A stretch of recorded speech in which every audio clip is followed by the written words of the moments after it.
New polling has former Vice President Joe Biden with a 12-point lead. Mayor Pete calls for solutions instead of polarization, and Tom Steyer qualifies for the October debate stage. So Team Rising is here to dig in. Roger Fisk is a Democratic strategist. He previously worked for the Obama administration. And Rachel Bovard is the Senior Director of Policy at the Conservative Partnership Institute.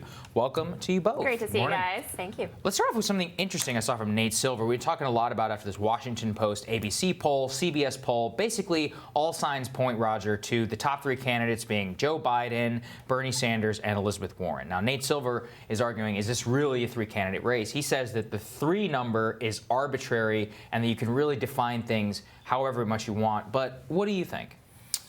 First off, good morning, and thanks so much for having me. Always glad to have you, Roger.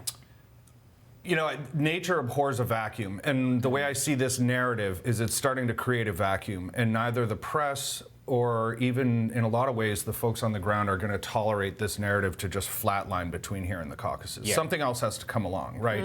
Either the redemption story about Beto or that Mayor Pete, you know, one of these other things.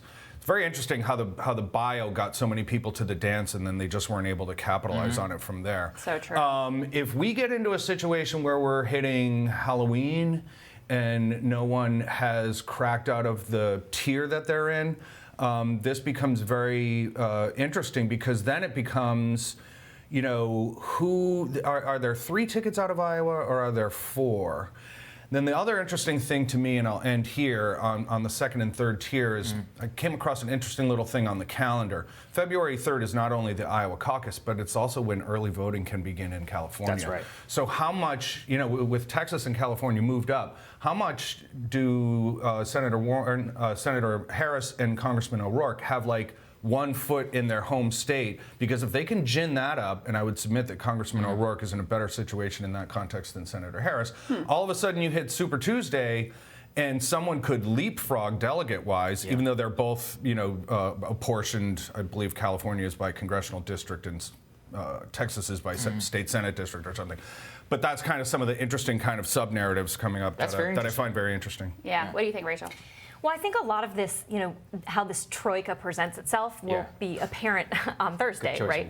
At this debate. Yeah. Because you're starting to see 2 top-tier candidates who have never faced off together, and that's one is Elizabeth Warren and the other is Joe Biden. Yeah. They've never been on the same debate stage, and I think now that, you know, these polls are starting to polarize, for lack of a better term, you're going to start to see them go after each other a little bit. And with Biden and Warren in particular, they have a long history of personal animosity going back to before Elizabeth Warren was a senator, back when they were doing a bankruptcy bill in 2005. She and Biden clashed over his treatment of women in the bill. It's a great video, by the way. You know, and people whether pull it up. Single moms were handled well, all these things. Yeah. And so I think there's going to be some fireworks there, and you're going to see, I think, these lower tier candidates start to reach out and hit, I think, at some of these candidates they've avoided doing so far. And she took a few shots at Biden over the weekend in New Hampshire, which was basically the first time we had a reporter on the ground yesterday tell us that it seemed like it was a little bit of a preview of what might come in the debates.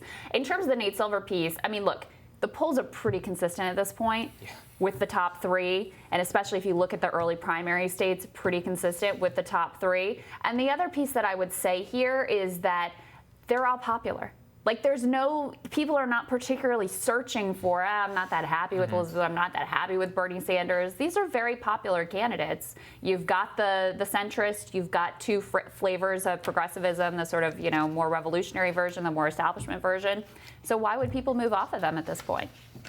And it's interesting because, I mean, if we look at this morning consult poll, it came out last night. It's exactly the same story that we're hearing from this narrative. 33% Joe Biden, 21% Bernie Sanders, 16% Elizabeth Warren. Kamala is a drop to 7. I mean, she's basically dropping down into the single digits with Pete Buttigieg. And I talked about this earlier, Roger, but I feel like so much of her waffling, of her, I misheard the question, and about her poll-tested answers is really just sinking her with so much of the progressive base that might be willing to listen. And then if you're a centrist, you have your candidate. You don't need anybody else.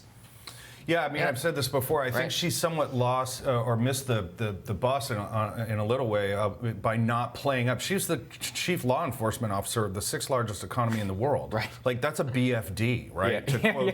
To quote someone else. I believe to quote the leading Kamala candidate is a cop. Yeah, Kamala the cop. That's the thing, is it's fraught for her. But I mean, her record is quite fraught. Right. Because, I mean, the underbelly of that issue is a vulnerability for Biden. So, like, she could go after kind of the I was a competent enforcer of the law narrative without, and still talking about social justice and some other stuff. It's always surprised me how she didn't come out and stress that part of her bio. And then the other thing, I feel bad for whatever staff person left that memo. But this stuff happens in New Hampshire. I can fill up the rest of the show with a bunch of stories like this. But like, it's very interesting. If you ever see a printer in a New Hampshire hotel that needs paper, believe me, put paper in there. Because what's going to come out of that printer could be very, very interesting. And I've been in those situations. And that document is basically her campaign saying, yes, we haven't invested in New Hampshire. And here's the Band-Aids that we need to put over this rhetorically. So and that there was a summer slump. And then the last thing is like, you know, I don't know if she's going to get another bite at the kind of, you know, moment in the sun debate moment, right? Because like there's not, like, lightning doesn't strike twice. Yeah. They would be a very, very poor organization if they were banking on something like that being like their breakout. Because one of those things can get eyeballs and it can get clicks. But unless those rest on an actual organization that is truly plugged into where they need to be, then it's just atmospheric and it comes and goes, you know? Yeah. Well, the rumor about Kamala Harris has always been that she's great when she's rehearsed and she flubs when she's not. And I think we're starting to see that. We saw it at the second debate where Tulsi Gabbard literally dropped the Oppo book on Kamala's head and she didn't know how to handle it. She didn't know what to say. And even afterwards, she didn't know how to say. All she could do was smear Tulsi. That's right. And, you know, I think she's running away from that sort of law enforcement part of her background. And I think that tells us more about where the Democrat Party is right now than it does about Kamala herself. I mean, this is not a popular narrative among Democrats. And you're seeing as they kind of surge to the left, you know, in this primary atmosphere, they don't want to touch anything that has to do with law enforcement. Hence the hashtag Kamala is a cop. I think you're right. And so what's interesting is really splitting the difference here in the two visions so on the scene is you have Elizabeth Warren right now, we've just learned, has endorsed two progressive primary challenges to incumbent Democrats. This is very much a vision that something Bernie has been doing for a long time, and many of the people who support him. But Which she is why it's not a story. Which is, you know what I'm saying? Like, it's. But that's what's the fascinating part is she is embracing the, you know, basically primarying centrist Democrats at a time when she's taking on Joe Biden. I mean, that really does demonstrate how deep that this conflict will go. What do you think how do you think this is going to manifest itself going forward? She's just going to have to start taking him on much more clearly? I think she's being pretty surgical about it. If it was like releasing like a slate, like here's the 34 people I want to frag, you know, that would be like a different thing. I think in at least one of those two situations, the justification behind that is probably going to be clear contrast with the NRA, because one of those individuals has an A, Henry Cuellar in Texas. Exactly. So I think that's kind of part of it.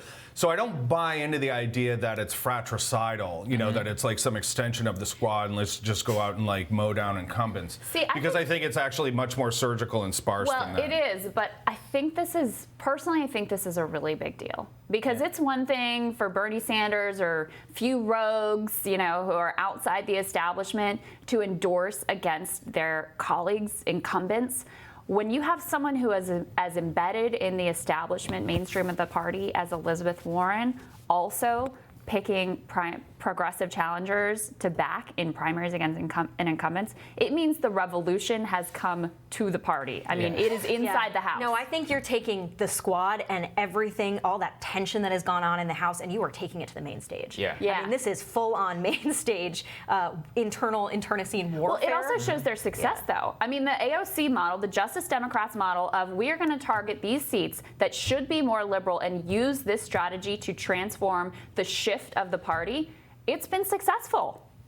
Yeah, no, I think that's absolutely right. And I think, look at these debates that they're having in the House. You know, Alexandria Ocasio-Cortez and her squad, for lack of a better term, are leading in this. I think there was a hashtag going around for a little bit where it was like, you know, 4 speakers. You know, they're the ones that I think AOC and Bernie are they have set the agenda for the party. And they claim that mantle. They're not shy from doing it. I've said this here before, which is that Bernie Sanders basically already won the nomination from an Overton window perspective, which is the entire debate is, do you agree with Bernie Sanders? And if you don't, here's why. But we're going to hear your thoughts after this. We're going to take a quick break. Sit tight.